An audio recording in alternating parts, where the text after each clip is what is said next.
Hi అండి. ఈరోజు నేను బ్లూ అండ్ వైట్ కలర్లో బొకే కోసం రోజెస్ని రెడీ చేస్తున్నాను. పనిలో పనిగా మీకు కూడా చూపించేద్దామని వీడియో చేస్తున్నాను.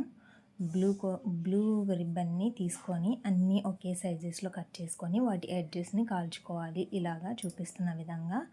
అండ్ వైట్ కూడా సేమ్ అలాగే ఎడ్జెస్ని కాల్చుకొని పెటల్స్ అన్నీ ఒకే సైజులో ఉండేలాగా చూసుకోవాలి. తర్వాత మనం రోజ్ పెటల్స్ని తయారు చేసుకోవాలి కాబట్టి ఒక లేయర్ని తీసుకొని దాన్ని ఫోల్డ్ చేస్తూ గ్లూ అంటించేసుకుంటూ మడత పెట్టేసుకుంటే మనకి ఒక పెటల్ అనేది రెడీ అయిపోతుంది అన్నమాట.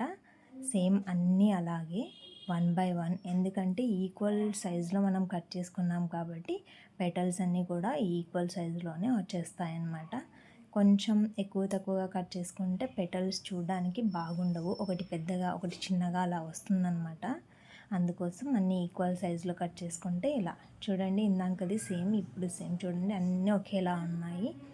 అలా బ్లూ కలర్ అన్నీ చేసుకున్న తర్వాత సేమ్ అలాగే వైట్ కలర్వి కూడా మనం కట్ చేసుకున్న ఉన్నాయి కదా పెటల్స్, వాటిని సేమ్ ఇలాగే మడత పెడుతూ అన్నీ మన రోజ్ పెటల్స్ అన్నీ రెడీ చేసుకోవాలి. వైట్ కూడా రెడీ అయిపోయాయి చూడండి, ఇలా అన్నమాట. అన్నీ 1 by 1 చేసుకోవాలి. చూడటానికి సింపుల్గా అనిపిస్తుంది, కానీ చేసేటప్పుడు తెలుస్తుంది దాని కష్టం ఏంటి అనేది. ఎందుకంటే 1 by 1 కాల్చుకుంటూ వాటిని మళ్ళీ అతికించేసుకుంటూ పెటల్స్ రెడీ చేసుకోవడం అంత ఈజీ కాదు కదా. అలా అన్నమాట. ఇలా 1 by 1 అన్నీ అంటించేసుకొని వాటిని మొత్తం ఒక లేయర్ లాగా చేసుకోవాలన్నమాట. ఎందుకంటే మనం రోజ్ ఫ్లవర్ని ఫోల్డ్ చేస్తూ రెడీ చేసుకుంటాం కదా, అందుకోసం 1 by 1 అన్నీ అలా అటాచ్ చేస్తూ వెళ్ళాలి. అలా అన్నీ అటాచ్ చేసుకున్న తర్వాత ఎలా ఫోల్డ్ చేయాలనేది కూడా నేను చూపిస్తాను. ఇప్పుడు చూడండి, ఒక లేయర్ లాగా వచ్చేసింది కదా మొత్తం. అలా కొంచెం గ్లూ వేసి ఫస్ట్ స్టార్టింగ్లో అలా మడత పెట్టేసుకుంటే దాన్ని రోల్ చేయడం కొంచెం ఈజీ అవుతుంది. చూడండి, కానీ జాగ్రత్తగా చేసుకోండి, ఎందుకంటే గ్లూ అనేది బాగా హార్డ్గా ఉంటుంది, వేళ్ళు కొద్దిగా కాలుతాయి. అది అందరికీ అవుతుంది, తప్పదు. కొంచెం ఇష్టంతో చేసే పని కష్టమైనా ఏమనిపించదు అనమాట. అలా అనమాట. అన్నీ అలా రెడీ చేసుకొని వాటిని ఒక రోజులాగా ఫోల్డ్ చేసుకుంటే చూడండి, ఇప్పుడు రోజు ఎలా రెడీ అవుతుందో అదిగో, చాలా బాగుంది కదా చూడటానికి. అలాగే ప్రతిరోజుని రెడీ చేసుకోవాలి. అలాగే ఇప్పుడు వైట్ కలర్ని కూడా చూద్దాం.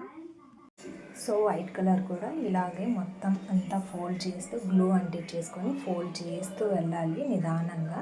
కొంచెం నిదానంగా చేసుకోండి, లేదంటే చేతులు కాలుతాయి, బాగా హాట్గా ఉంటుంది కదా, అందుకోసం వేళ్ళు కొంచెం బాగా కాలుతాయి, చూసి నిదానంగా చేసుకోండి. అలా నిదానంగా ఫోల్డ్ చేస్తూ వెళ్తే రోజ్ షేప్ అనేది మనకు వచ్చేస్తుంది అనమాట. బాగా కనిపిస్తుంది, నీట్గా కనిపిస్తుంది నిదానంగా చేసుకుంటే. హడావిడిగా చేస్తే హడావిడిలాగే ఉంటుంది, సో నిదానంగా చేసుకోండి, బాగా కనిపిస్తుంది. ఇలా మన వైట్ రోజ్ కూడా రెడీ అయిపోయింది. ఇలా అన్ని రోజెస్ని రెడీ చేసుకున్న తర్వాత